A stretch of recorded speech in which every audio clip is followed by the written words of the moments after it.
Juniper left her voice memos on by accident. That's the part I keep coming back to. Because if her phone hadn't been sitting face up on the dashboard, and if the Bluetooth hadn't auto-connected the way it always did in my car, none of the rest of it would have happened the way it did. And I'd probably still be driving her to grief counseling every Thursday morning, pretending I wasn't counting the minutes between when she texted me and when she texted anyone else. Her name was Juniper, Junie, to everyone who'd known her long enough.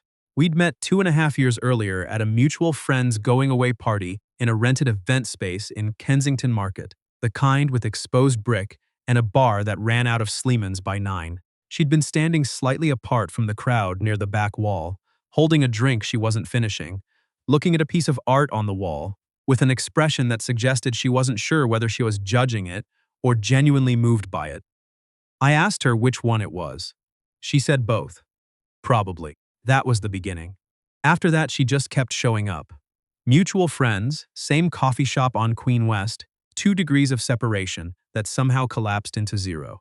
The friendship settled in the way that real ones do, without any formal announcement. She'd text me when she was stuck on something. I'd call her when I was driving and didn't want to think alone. We went to farmers markets and hardware stores, and one very long IKEA trip that ended with me carrying a Kallax unit up 3 flights of stairs, and her handing me a beer at the top like I'd completed some kind of trial by ordeal. People noticed. Her coworker once asked if we were together. My cousin asked twice. A woman I went on 3 dates with said, in what I think was meant to be a casual way, "You and Juniper seem like you have a whole thing." I told her we were just close friends. She nodded the way people do when they don't believe you, but have decided not to press it. I wasn't completely blind. I knew something in me tracked her differently than other people. I just never let myself look at it head on, the way you don't look directly at something bright because you're worried about what you'll see when the spot's clear. Then her dad died in February. He'd been sick for a while, so it wasn't a shock in the clinical sense. But shock and grief don't actually have much to do with each other. Juniper had known it was coming for 8 months and still went very quiet in a way I hadn't seen before. Not sad quiet, hollowed quiet, the kind of quiet that has weight to it. She had a sister in Halifax and a mother who handled things by keeping busy, which meant Juniper was mostly doing the invisible work alone. The phone calls, the paperwork, the sitting in her dad's apartment, going through 40 years of accumulated mail because someone had to. I drove her there twice. Both times she came back to my car, carrying one small box and looking like she'd been somewhere much farther away. I started driving her to grief counseling in March. Thursdays is at 9:30, a low building in the annex with a parking lot just big enough that I could pull in without circling. She never asked me to wait. I always did. She never said anything about it except once, about 6 weeks in, when she came back to the car and said, "You don't have to do this every week." And I said, "I know." And she looked at me for a second and then got in without saying anything else. That was our specialty. Saying the first sentence and stopping just before the second. The Thursday in question was in early April. The snow had finally given up properly, and the city had that tired, relieved look it gets in the first real week of spring. Wet pavement, pigeons back on the ledges, the Tim Hortons cup I'd forgotten in my back seat for 3 days finally becoming a problem. I picked Junie up at 8:50. She was wearing her dad's old, tragically hip hoodie, the one she'd taken from his apartment. And she had the look of someone who had not slept particularly well. She got in, buckled her seatbelt, and said, "I'm going to try not to cry today. How's that working out? Ask me in 40 minutes. She connected her phone to the Bluetooth the way she always did. Habit more than anything. We had a loose rule. Whoever was in the passenger seat controlled the music. She put on a Bahamas album she'd been cycling through all spring, and we drove without talking much, which was normal.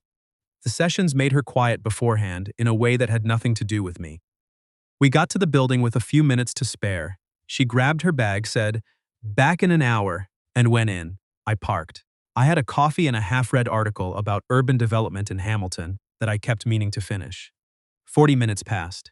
50. I checked my phone and found a text from my coworker about a city permit file we were wrangling, which I answered.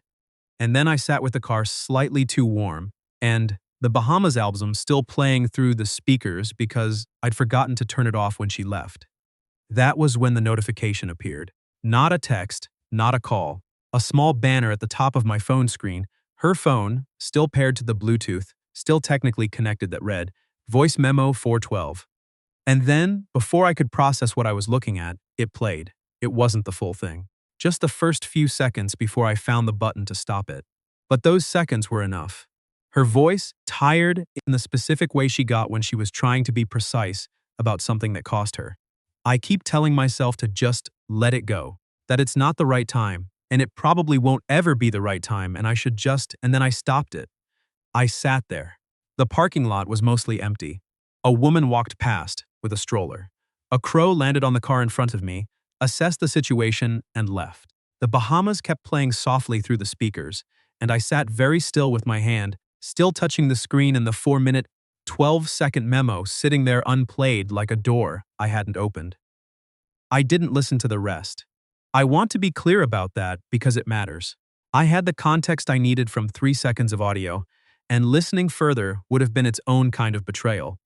But I also can't pretend I didn't understand what I'd heard, because I did. Immediately and completely.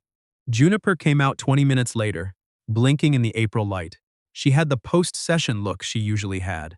Slightly lighter, slightly worn. Like something had been moved around in a way that would settle eventually. She walked to the car, got in, and reached for her phone on the dashboard, and stopped. She saw something on the screen. I don't know exactly what, a notification, a memo timestamp, something, but I saw the moment she put it together because her whole body went still in a way that had nothing to do with tiredness.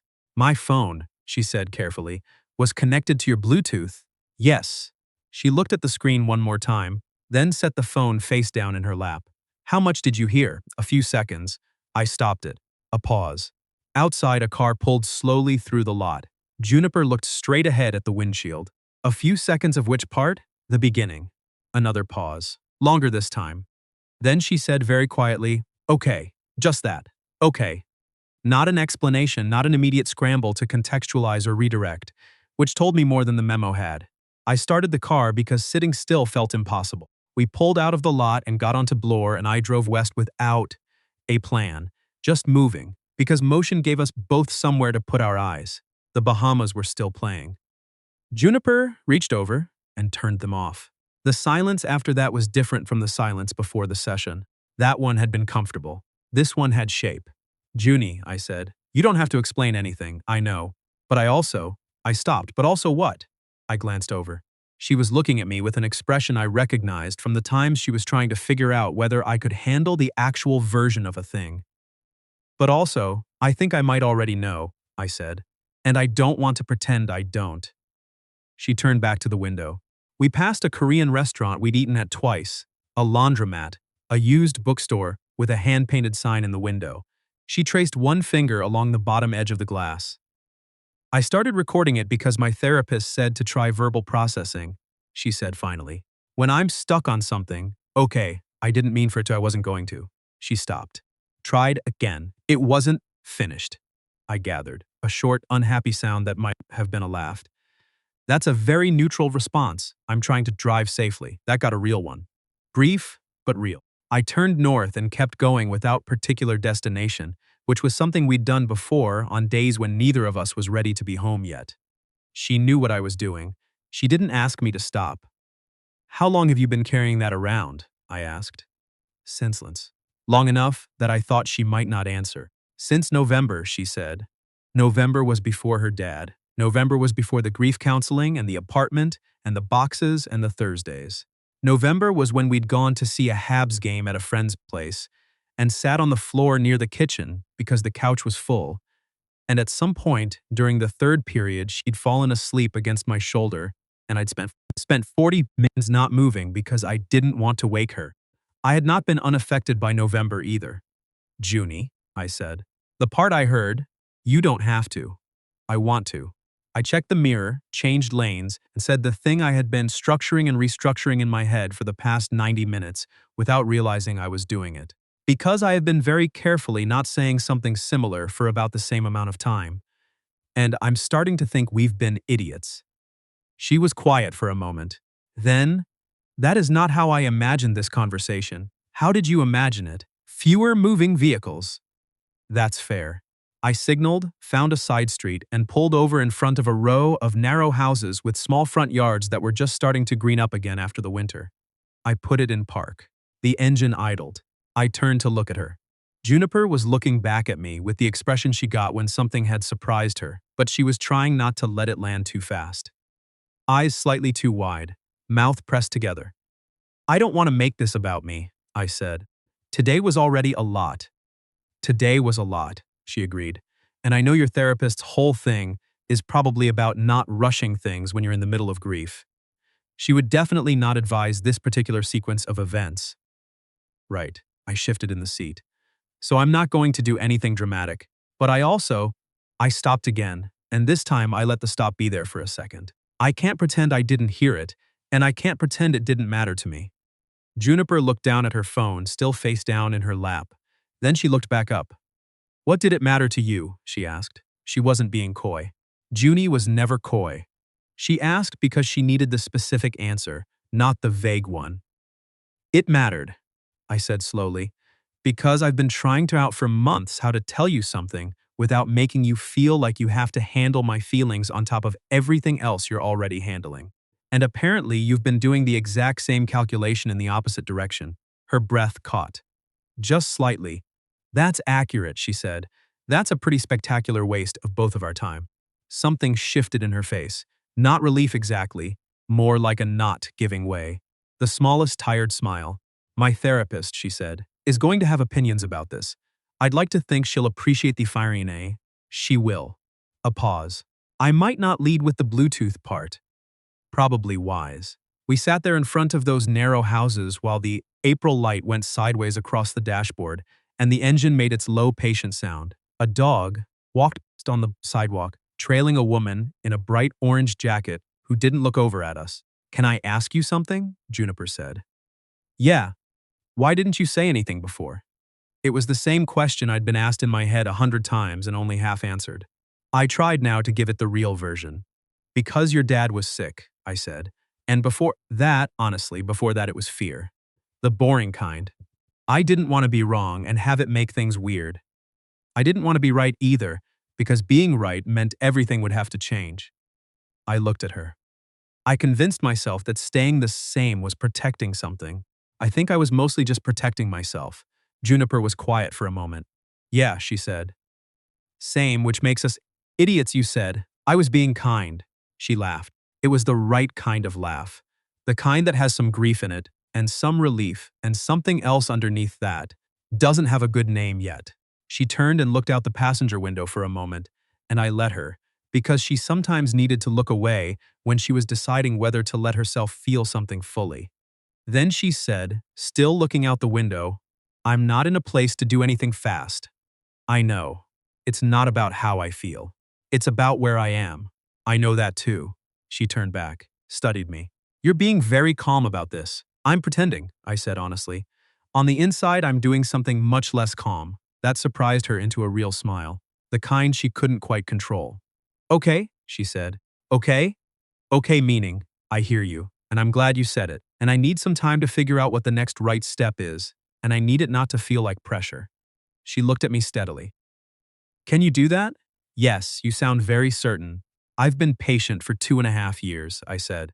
I think I can manage a little longer. Her face did the thing where it tried to stay composed and then gave up. She looked back out the window. A streetcar rolled past on Bathurst, a block over, its familiar whine cutting through the afternoon. I'm cold, she said. Can we go get food? Something warm. Pho? God, yes. I pulled back out onto the street, and we drove south toward the stretch of places near college, and she turned the Bahamas back on at a lower volume, and we didn't talk about it again for the rest of the drive. But when I found parking and we walked to the restaurant and the door swung shut behind us, she reached over and bumped her shoulder into mine, once, like punctuation. I didn't make anything of it out loud, but it landed somewhere important. 3 weeks later, Juniper texted me on a Sunday morning. Just, are you around? I was around.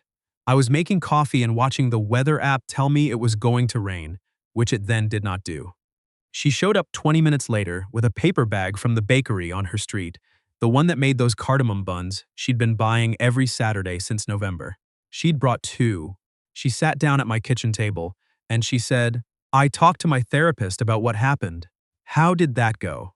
She said I was self-sabotaging by framing my own feelings as something other people would have to manage. That sounds right.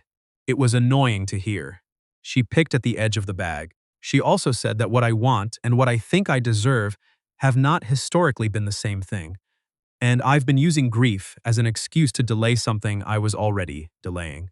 I sat down across from her. The rain that wasn't supposed to happen tapped softly at the kitchen window. "She sounds good. She's infuriating," Junie said, in the most helpful possible way. She looked up at me. She also said I should probably stop recording voice memos while my phone is Bluetooth paired to your car. Reasonable advice. A pause. The tap kept going. A TTC bus moved past on the street below, its sign glowing orange in the gray morning light. "I don't want to do this slowly because I'm scared," she said. "I want to do it slowly because I want to do it right." She met my eyes. "Those are different things. They are so." She pushed one of the cardamom buns across the table toward me. "I'm not asking you to wait forever. I'm asking you to let me get there without turning it into something I have to rush." I pulled the bun toward me. "Junie, what?" "I'm already there," I said. "I've been here. I'm not going anywhere." She looked at me for a long second. Something in her settled, not resolved, but settled. Like a thing finding its place. "Okay," she said. "You keep saying okay. It's a good word." She tore a piece off her bun. "It means I believe you." We ate the cardamom buns, and the rain did eventually show up, about an hour late, and she stayed until afternoon helping me reorganize a shelf I'd been ignoring for 6 months, the way she sometimes did on Sundays when neither of us was ready to be separately productive. When she left, she stopped in the doorway, turned around, and said, "Next Thursday, I'll be there. You really don't have to. Juniper." She smiled. The full one, the one that reached her eyes and didn't apologize for it. "Okay," she said. Then she went down the stairs. A month after that, she let me take her to dinner. Actually take her. She used that word herself, which meant she understood what it was and had decided to call it by its right name. We went to a Portuguese place in Little Portugal that she'd been wanting to try since the previous fall, the kind with good wine and small plates and low lighting that's flattering without being pretentious about it. We were there for 3 hours. We talked about her dad, a little, about a letter he'd left her that she'd finally read, and what it had said, and how she'd spent about an hour ugly crying, and then felt, for the first time in months, like something had completed. We talked about my job and the Hamilton permit file that had finally, mercifully, resolved. We talked about nothing much for a while in the particular way that means something is fine. When we left, she reached for my hand on the sidewalk, not the careful, tentative version, just reached for it and held it, like it had already been decided somewhere, and she was finally done pretending otherwise. We walked back to where I'd parked on a side street and stood by the car for a minute in the kind of May night that Toronto sometimes gets right, warm enough, quiet, the smell of something blooming from a front garden nearby. "Thank you," she said. "For dinner, anytime." She looked at me. "I mean it. Thank you for all of it. The Thursdays, the driving, waiting." A pause, not making me feel like waiting was costing you anything, even when I think it was. "It wasn't," I said. "Not the way you mean." She held my gaze. "I know," she said softly. "That's what I mean." I kissed her then. She'd been looking at me like she was ready, and she was right. It was not a dramatic kiss. It was quiet and unhurried and tasted like the wine we'd had with dinner, and when it ended, she stayed close for a second, with her eyes still closed, like she was letting it settle. Then she opened her eyes, looked at me, and said, "You should have done that in November. You were asleep. I was not. Juniper, I was very not asleep." She was smiling. "I just didn't know what to do about it." Neither did I. We were idiots, spectacular ones. She laughed and leaned into me briefly, the way she did when something felt both funny and a little sad. And I put my arm around her and we stood there on that side street in May, while the city did its ordinary city things around us, and none of it was particularly cinematic.